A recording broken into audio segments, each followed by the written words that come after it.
Tá aqui o Botafogo e também tá aqui, então, o Cícero Melo trazendo pra gente informações do Botafogo, que ficou na liderança do campeonato por muito tempo e agora não tá nem no G4, hein, Cícero? É isso mesmo, Bruno. Boa tarde a você, aos companheiros, ao fã de esportes. O Botafogo não teve méritos no segundo turno para ser campeão, essa é a verdade. Talvez não teve méritos nem para se manter no G4 e disputar ali a fase de grupos da Libertadores da América. Vejam vocês que a gordura era tão grande no primeiro turno, que ele terminou 13 pontos à frente do segundo colocado, que mesmo não ganhando há 10 jogos consecutivos, são 4 derrotas e 6 empates, e sob o comando do técnico Thiago Nunes, que não conseguiu reverter a situação, 4 jogos e 4 empates, Botafogo não vence desde a 27ª rodada, 18 de outubro, no estádio de Independência em Belo Horizonte, quando venceu o América Mineiro por 2-1. Então o Botafogo não pode reclamar de nada, porque o Botafogo teve a faca e o queijo na mão, uma expressão antiga, mas que é válida nesse caso, e não conseguiu, por seus méritos, manter a campanha do primeiro turno. Vejo vocês que o Botafogo, com esse empate contra o Cruzeiro, que era o time brigando para não ser rebaixado até essa rodada, o Botafogo não conseguiu sair do 0-0. E aí o Botafogo perdeu a oportunidade de continuar dependendo apenas de si no G4, né? Agora é quinto lugar com 64 pontos ganhos, está fora do G4, perdeu a chance de ser campeão, está fora da fase de grupos da Libertadores da América nesse momento. Então, o Botafogo, para se manter na fase de grupos da Libertadores da América, precisa, na última rodada, já vencer o Internacional fora de casa, no estádio Beira-Rio, Porto Alegre, que já não é fácil. É o único resultado que serve para o Botafogo, vitória. E que, além disso, um desses 3 times não vença, né? O Atlético Mineiro tem que perder ou empatar para o Bahia, o Flamengo tem que perder ou empatar para o São Paulo no Morumbi, o Atlético em Salvador, na Fonte Nova, e o Grêmio tem que perder ou empatar para o Fluminense, o Maracanã. Basta que um desses 3 resultados aconteça, tropeço de um desses 3 times. E o Botafogo vencendo o Inter, o Botafogo vai estar na fase de grupos da Libertadores da América no ano que vem. Vamos ouvir personagens do jogo de ontem lá no estádio Newton Santos, o goleiro Lucas Perry, o técnico Thiago Nunes, ambos do Botafogo, e o Fernando Seabra, que é auxiliar técnico do Paulo Autuori do Cruzeiro, falando sobre o jogo. E eu posso falar do Botafogo desde a minha chegada. Antes eu não posso falar nada a respeito do que se viveu. Então, desde a minha chegada não houve esse clima de oba-oba, até porque eu não ia permitir isso. E o Diego até esse momento foi muito profissional com a gente, trabalhou bastante. Mas conhecendo um pouco dos profissionais que aqui estavam, os treinadores que aqui passaram, eu não creio muito nisso. Eu creio que talvez tenha faltado um pouco de experiência para gerenciar. Acredito que esse é um momento para nós assumirmos responsabilidades, né? Tanto jogadores como diretoria, staff e o todo, assumir responsabilidade pelos momentos bons que a gente viveu esse ano e também pelo esse momento muito ruim que nós temos vivido no segundo turno. Eu acho que o empate é um resultado justo para o jogo, mas sobretudo justo para uma equipe que enfrentou muitas adversidades, mesmo que tivesse muito bem na tabela. Não é fácil você enfrentar adversários sem isonomia de preparação para jogos decisivos. E a equipe enfrentou adversários sem condição isonômica e jogou de igual para igual. E depois do jogo, o Diego Costa deu uma declaração muito forte, né? Abre aspas para ele. Da nossa parte, faltou um pouco de humildade. Saber ler o momento de cada jogo, ler o momento que o clube estava vivendo. Deixar o ego de lado para poder conseguir resultados melhores. Que isso sirva de aprendizado para todos.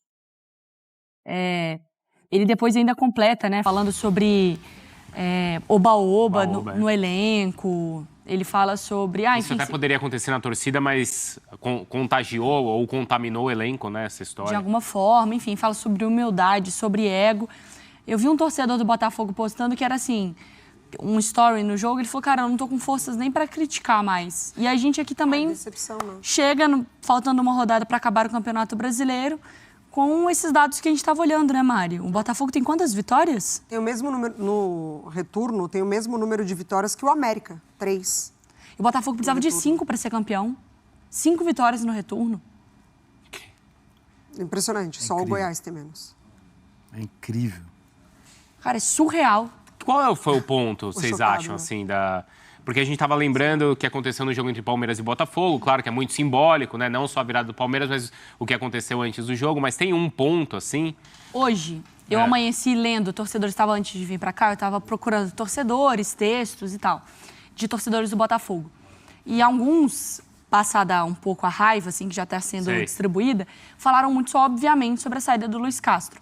Que a saída do Luiz Castro, numa equipe vencendo, você está num auge de que parece que você está no céu, que você, pô, eu tô com todos os pontos possíveis, eu sou o maioral, etc. E deixa um vácuo de comando. E aí esse vácuo de comando, ele começa a virar... eu sou maior que fulano, eu mando mais que o outro, eu tenho isso aqui, eu quero não sei o quê, eu não quero não sei o quê, parece que não precisa de trabalho. Porque parece não que é vácuo de treinador, é vácuo de comandante. Não é só o trabalho técnico ali. Não estou dizendo que a responsabilidade é 100% pela saída do Luiz Castro. Os jogadores têm responsabilidade, direção tem responsabilidade, mas para mim o ponto-chave saiu o Luiz Castro. E parecia que era simples manter. Além da sintonia, né, entre comandante e jogadores, o Castro ele tinha muito controle sobre a situação ali, sobre o momento, né? Não estou falando que ele tinha controle sobre os jogadores, mas ele tinha um controle ali do trabalho que foi criado com ele, né? Assim, junto com quando vira SAF, enfim, por todos os momentos que ele passou junto com os jogadores, um péssimo estadual a temporada passada. Então, quando ele falava, ele ia, entre aspas, justificar o momento bom do Botafogo, ele sempre pontuava o estadual. Ele falava, ali vocês não tiveram paciência, ali eu sabia, falou, né, dos gramados, enfim. Ele tinha uma confiança no processo que estava sendo criado. Esse processo foi interrompido. E por alguma questão ali, não teve a retomada, porque talvez o líder ali de todo esse processo saiu. Você consegue enxergar um ponto, Mar? Eu acho que o ponto é não saber o que fazer mesmo depois da péssima notícia da saída do Luiz Castro. Começa por aí. Só que ele já saiu tem muito tempo e a reposição foi o flerte com o Caçapa funcionário teoricamente da casa ou da presidência, da chefia, ele mexe muito pouco e depois as outras mexidas desconectaram completamente com a ideia inicial. Se você observar até mesmo o time que entrou em campo ontem, e aí já é diferente, né? Ontem foi com 3 zagueiros, ontem foi sem laterais mesmo, né?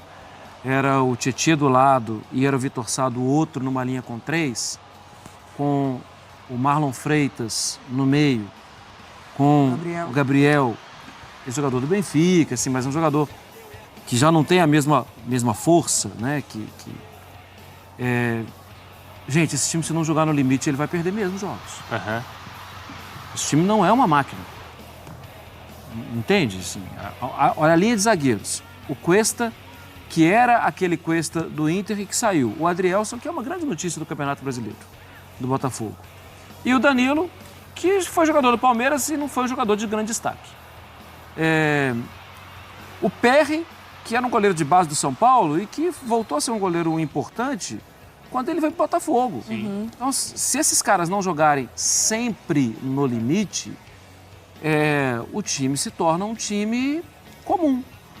E se você olhar a média de idade, esse time entra em campo com 30, 29 anos de média de idade. A fórmula é uma fórmula difícil de bater campeão. Só que estava para ser campeão. Em algum momento também, acho que aí o Diego tem uma certa razão, os jogadores precisam assumir também. Claro. Porque, o comando não foi legal, as mudanças do técnico e tal. Mas, caramba, tava na mão de vocês também. Assume isso aí, ué. 5 jogos, né, que o Botafogo precisava. É isso que a gente fala. O ponto, pra mim, é a saída do Luiz Castro no sentido de, assim, começou a dar errado. Eu acho que foi depois. Você acha que foi onde? Porque eu acho que, assim, alguns pontos, o Cícero pode até lembrar, ajudar a gente. Algumas coisas são, assim, místicas e vão entrar pro folclore. Do tipo, o show do RBD que tirou o jogo do impressionante. Né, do O Soares jogar depois no São Januário. Isso é bizarro. Tirou do sintético do Engenhão. O Soares não jogaria. E aí ele jogou e fez 3 gols. Isso. O jogo contra o Atlético Paranaense que cai a energia. E aí o jogo tem gol impedido, mas não tem VAR. Vocês lembram do que aconteceu naquele jogo. E aí a gente conseguiu apurar que foi por causa do show de drone que o Botafogo promoveu antes do início da partida, que sobrecarregou a carga elétrica no Engenhão. E a consequência foi o jogo não terminar. Aí tem gol no último minuto em todos os jogos, né? No retorno. Mas eu acho que o primeiro furinho, assim, no barco é o Bruno Lage dando aquele chilique depois da derrota pro Flamengo. Aquilo ali foi... Porque não tinha motivo para aquilo, hein, Cícero? Não, Ali começou a entrar água no barco, a minha impressão. É verdade.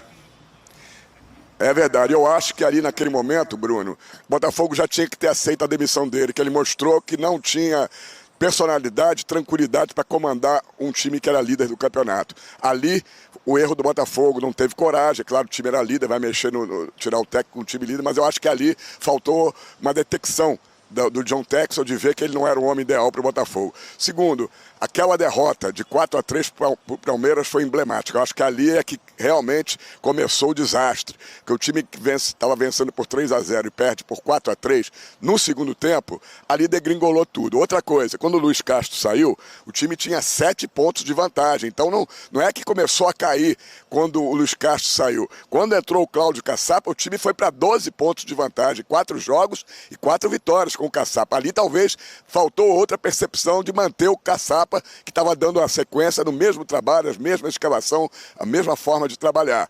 Tiraram o Cláudio Caçapa, que era interino. Trouxeram aí o Bruno Lage, que ainda conseguiu aumentar para 13 pontos essa vantagem. Tanto que o Botafogo terminou o primeiro turno com 13 pontos de vantagem para o segundo, que é a maior vantagem da era dos pontos corridos, né? Nunca tinha havido isso. A melhor campanha da história dos pontos corridos no primeiro turno. E aí, o que aconteceu? Nunca tinha havido um time perder um título com 13 pontos de vantagem. As maiores retomadas tinham sido com 11 pontos de vantagem. O São Paulo em 2008, o Flamengo em 2009. Então deu tudo errado. Para resumir, eu acho que o Botafogo nem é esse time dessa campanha tão ruim no segundo turno, se igualando ao América Mineiro Lanterna, e também não é aquele time que se imaginava no primeiro turno que botou 13 pontos de vantagem. Nem o mais otimista torcedor do Botafogo imaginava aquela campanha do primeiro turno. O Botafogo é um meio termo e que está numa colocação ótima se não tivesse feito o primeiro turno como fez. Eu acho que agora é muito louco a gente estava até brincando na redação, né? Uma pessoa que acordou de um coma hoje, ela olha para a tabela de classificação, fala, caramba, Palmeiras, Atlético e Flamengo, que a gente imaginava. Caramba, o Botafogo tá na 5ª posição, que legal, né? Se a pessoa acabou de acordar de um coma. Trabalho bem feito. Trabalho bem feito, saiu de Série B, mais um ano jogando e já tá numa posição assim. Só que a realidade, eu peguei 10 rodadas atrás, 27ª. O Botafogo tinha 58 pontos. O Palmeiras estava na 5ª colocação com 44. O Atlético estava na 7ª com 43. O Flamengo estava com 47. Você coloca 10 rodadas para frente, o Palmeiras está na 1ª colocação e o Botafogo está na 5ª colocação. Ao mesmo tempo que tem vários momentos, Mari, eram 5 vitórias. Aí pode ser o mundo, o universo, a luz, a energia, o drone, RBD, Taylor Swift, Bruno Lage, quem for. Eram 5 vitórias. Eram 5 vitórias. E não conseguiu. Não aconteceu. Não construiu esse momento. E eu acho que, assim, quando eu imagino que... não a responsabilidade, né? Mas o que diz muito sobre ter acontecido isso no segundo turno com o Botafogo, a saída do Lage, do Castro.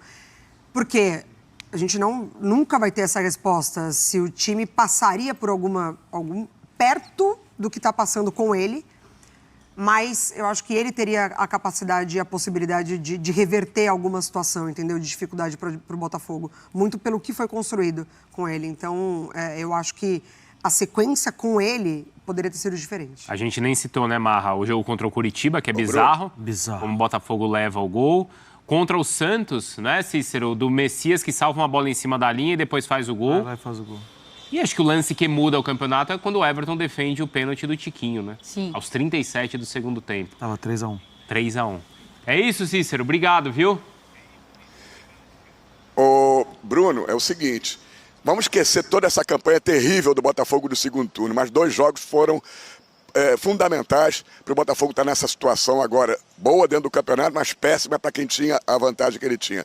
O jogo contra o Santos, o Botafogo vencia por 1-0 até os 44 minutos do segundo tempo, como você lembrou. E logo em seguida, o jogo contra o Curitiba, o Botafogo passou a vencer aos 51 minutos com o gol de pênalti do Tiquinho Soares. Ele tomou o gol aos 53 no último lance do jogo. Bastava ter mantido esse 1-0 contra o Santos e 1-0 contra o Curitiba, o Botafogo teria ultrapassado o Palmeiras e agora, se tivesse vencido o Cruzeiro, a motivação seria outra, estaria dependendo única e exclusivamente de si, vencendo o Inter no Beira-Rio para ser campeão, para não depender de ninguém, agora ficar dependendo de resultados para tentar chegar a Libertadores da América, fase de grupos. Então, ali também foi terrível esse momento, com 2 gols nos acréscimos, né, contra Santos e contra Curitiba, que ele sofreu.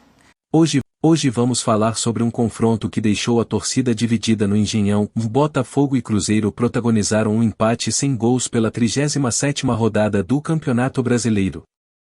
As vaias ecoaram no estádio, demonstrando a insatisfação dos torcedores alvinegros. Vamos aos detalhes dessa partida. O Botafogo, que não vence há 10 rodadas, viu sua posição na tabela cair para o 5º lugar, somando 64 pontos. Uma situação inesperada para uma torcida que, por grande parte do campeonato, acreditava na possibilidade de conquistar o título. As vaias no Engenhão refletem a frustração dos torcedores, que esperavam um desempenho mais consistente de sua equipe. Já do lado do Cruzeiro, o empate garantiu um ponto crucial na luta contra o rebaixamento, assegurando a permanência do time na Série A em 2024. O alívio para a equipe mineira contrasta com a desilusão no campo adversário.